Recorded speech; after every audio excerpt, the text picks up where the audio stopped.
So if you've never seen the insides of a laptop, or specifically the Dell XPS 139360, this is a great opportunity to get comfortable in doing some repairs yourself. Obviously, if your laptop is under warranty, you do not want to do this, otherwise you are majorly busted.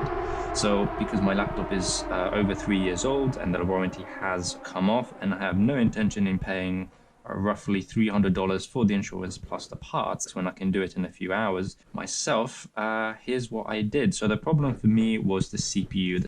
The heatsink was going crazy. So if you've never seen a laptop before inside, this is what it looks like. You have your battery, lithium battery, that takes up majority of the space. We're going to take this out as I don't need it at the moment. You got your mouse pad, which was another failure in my laptop. 2 speakers, this is the CPU, and this is your solid state drive, that's the fan, and this is attached here for your screen. This is for your camera that goes in there. This is your Wi-Fi. Oh yeah, that's the big thing, and the main reason why I really started fixing my laptop was because this unit here, which keeps these hinges connected to the screen. So basically the glue came off and this part was moving independently, which ended up resulted in part of the laptop to break around here.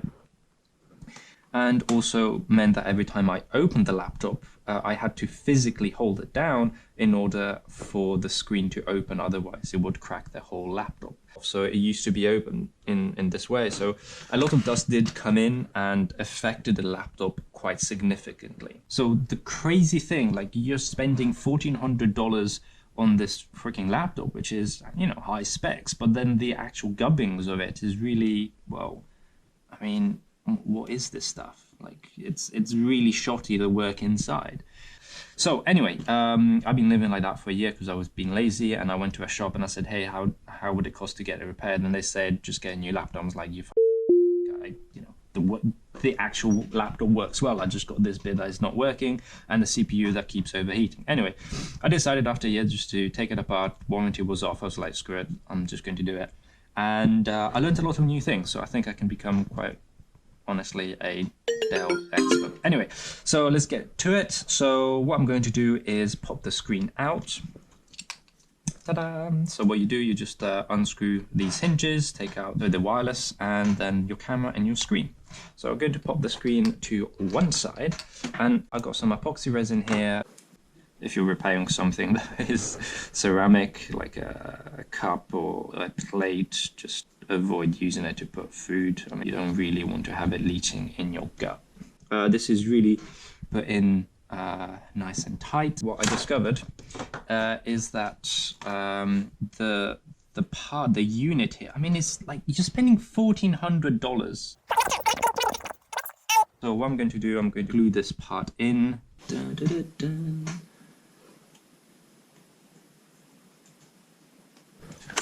Da, da, da.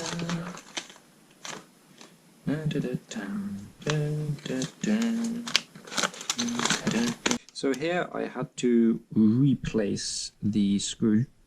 Apparently, I'm mind blown how part of the screw broke off and was stuck inside the actual laptop. So with a file we were able to plug it out, which meant that then the thread inside was completely busted. So we then ended up using this type of screw that creates its own thread. So what the grooves give is a sharp edge, whether it's going in quite far enough. It'd be nice if it nipped up against the back of the case. The nice thing about trying is that you learn, and once you learn, then you don't really have a lot of resistance in change because you have the tools and you understand what change is.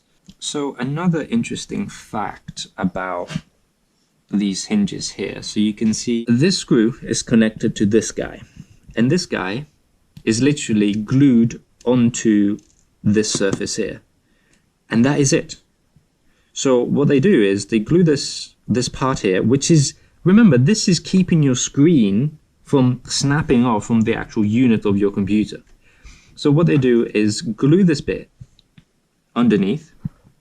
Once that's set, they attach this with some more glue, screw it in so it's pressing down, and that's it. So for the pad, I thought I had to buy a new one, but actually turned out I just had to clean it out. So the only thing that you need is a Phillips screwdriver, 1, 2, 3, 4 screws, and take out this. So the way that you take this out is quite simple. You flick and then you slide it out. So that when you put it in, you slide it in to that, because when you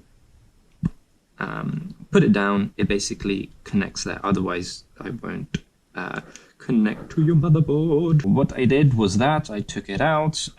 This is your clicker, and you want to make sure that it's clean, there's no interference with it, and make sure that the battery wasn't so tightly screwed in. Yeah, it looks quite clean. So the fan is actually wedged underneath the motherboard, so you got that bit of space there that it kind of falls into. Just like that. And the last thing that I'm going to put on is going to be the battery, because first we need to plug the screen, and the screen kind of goes underneath the fan. So one thing that I can safely say about this whole experience has been the ability in understanding computers at a much deeper level. Before I was very much in tune with the software, but now kind of connecting a bit more with the hardware allows me to understand what the materials. So noticing if it's set with plastic, like in this way, I understand with, you know, my lifestyle, which I travel a lot and I work a lot, I can't really have something so brittle. So I'm going to look for a material that's going to be a lot more durable.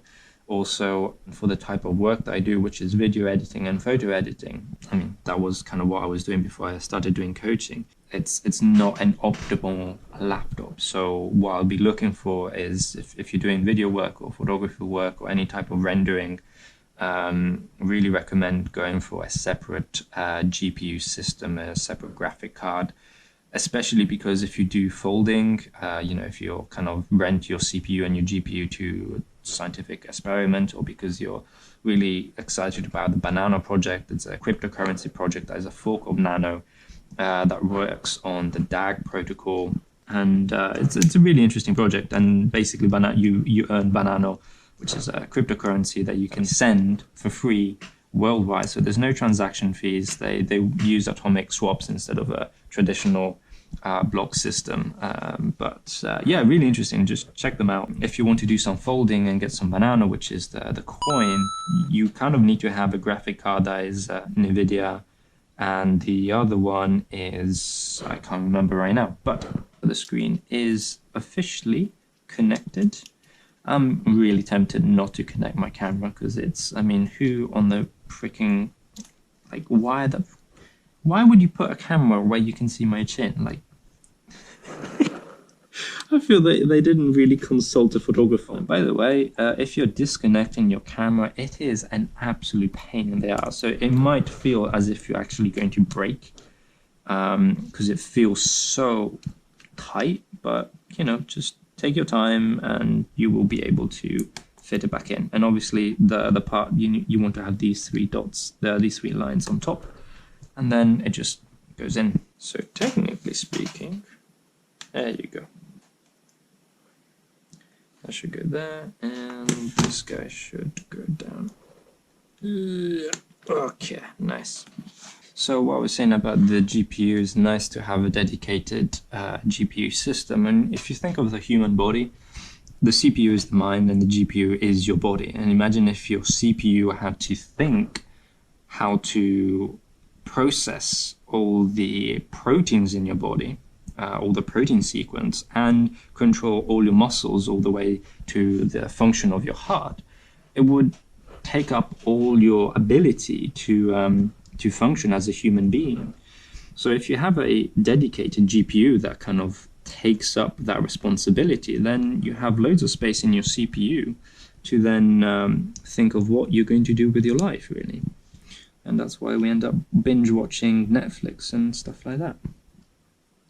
I like the fact that if you don't know what you're doing, you can just read and that's my touchscreen.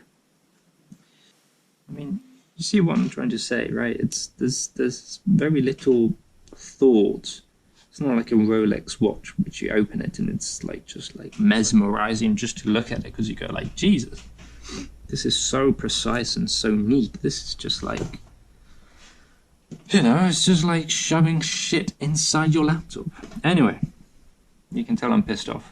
There's a phone company that is doing something very similar to Fairphone, that is developing a laptop version of a Fairphone, meaning that you can decide how to upgrade it, which you think, why would you do that when Windows does it? But these days, because laptops are becoming like really thin, everything has to be compact. We want to upgrade things. It's all wedged inside the motherboard, which is quite an expensive and wasteful way of building tech, because if I want to change one thing, I need to change this entire structure, unless it's my wireless, my solid state drive, or the CPU. And that doesn't make me very happy and comfortable as a consumer purchasing these projects, because I'm aware of the massive amount of wastage. It's no longer, I can't take this solid state drive and place it into a different laptop. Like, that to me is ridiculous, and I understand that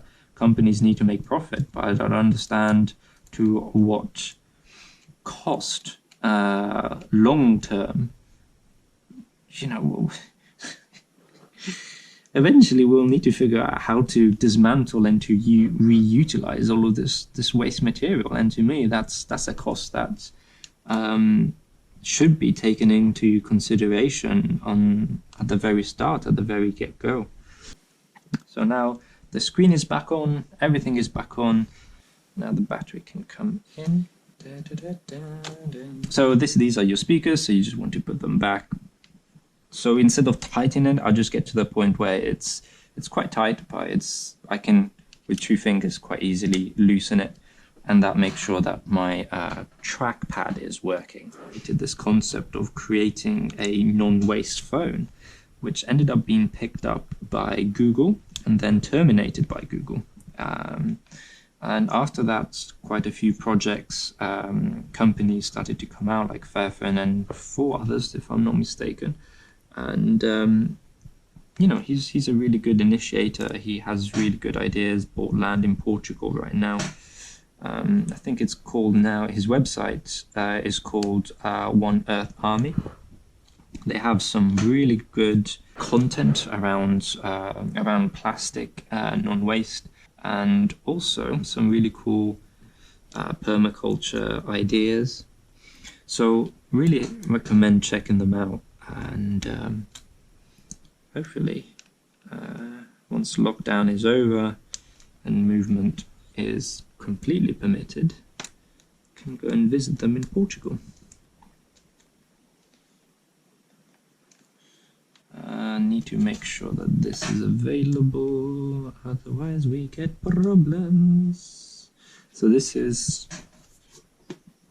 in here, and you got that little bit which goes in there, so make sure that your speaker wires are not getting in the way. One day I will fix you, my friend. Auxiliary system, I have no idea what you do, but you sure do something. It doesn't seem to be providing or proving to have some major negative effects on my computer, except the fact that the Wi-Fi does disconnect at times, and it can be really frustrating.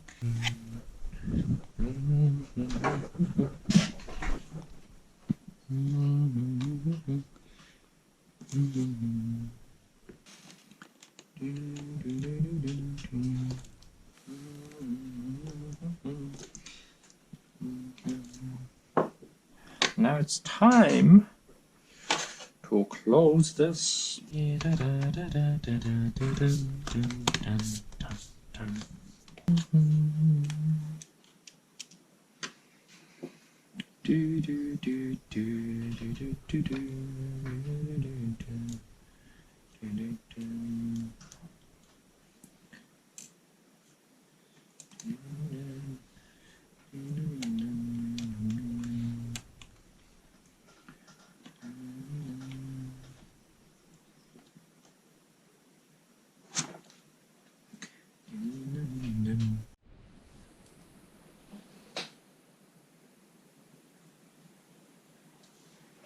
I do get this a lot and I have no idea how to fix it, but it works fine.